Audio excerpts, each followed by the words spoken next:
საკვირველი ნადირობა. ერთხელ მთელი დღე ნადირობაში გავატარე. საღამო ხანს უღრან ტყეში დიდ ტბას წავაწყდი.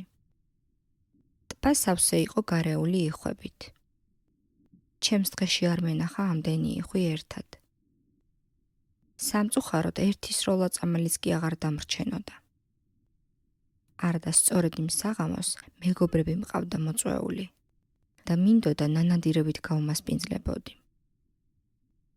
საერთოდ მე სტუმართ მოყვარე და გულუხვი კაცი ვარ. ჩემი სადილვახშმები მთელ ქალაქში იყო განთქმული. აბა როგორ დავბრუნდებოდი შინ ხელცარიელი. დიდხანს ვიდექი, მაგრამ ვერაფერი მოვისაზრე. უცებ მომაგონდა.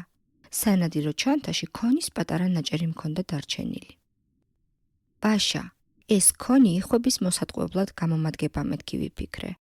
ამოვიღე ჩანთიდან ქონის ნაჭერი, სწრაფად მოვაბი გრძელი კანაფი და წყალში გადავისროლე.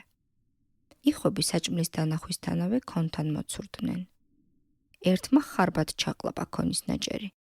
ქონი სრიალა იყო და სწრაფად გაუძრა იხვს უკნიდან. ამგვარად იხვი კანაფზე დაეკიდა.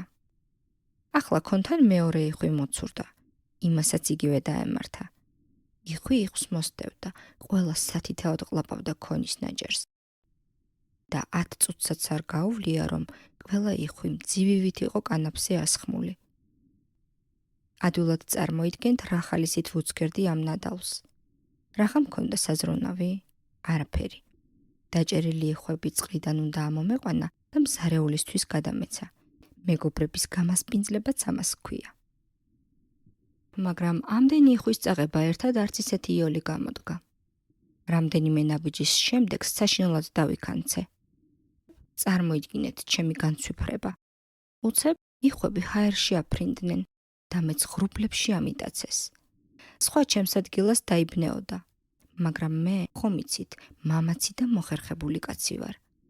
სერთუკისაგან საჭე გავაკეთე, იხვები ჩემს ნებასურველზე წავიყვანე და სწრაფად მივფრინდი შინ. დაბლა როგორ გადავშვებულიყავი? მოხერხებულობა მაქაც მიშველა. რამდენიმე იხვს თავი მოუგრიხე, ნელ-ნელა დავეშვით და პირდაპირ ჩემი სამზარეულოს ღუმლის მილში ჩავარდი. ნეტა გენახათ ჩემი მზარეულის განცვიფრება, როცა მის წინ გავჩნდი. ჩემ დაბედად მას ღუმელში ჯერ ცეცხლი არ გაეჩაღებინა.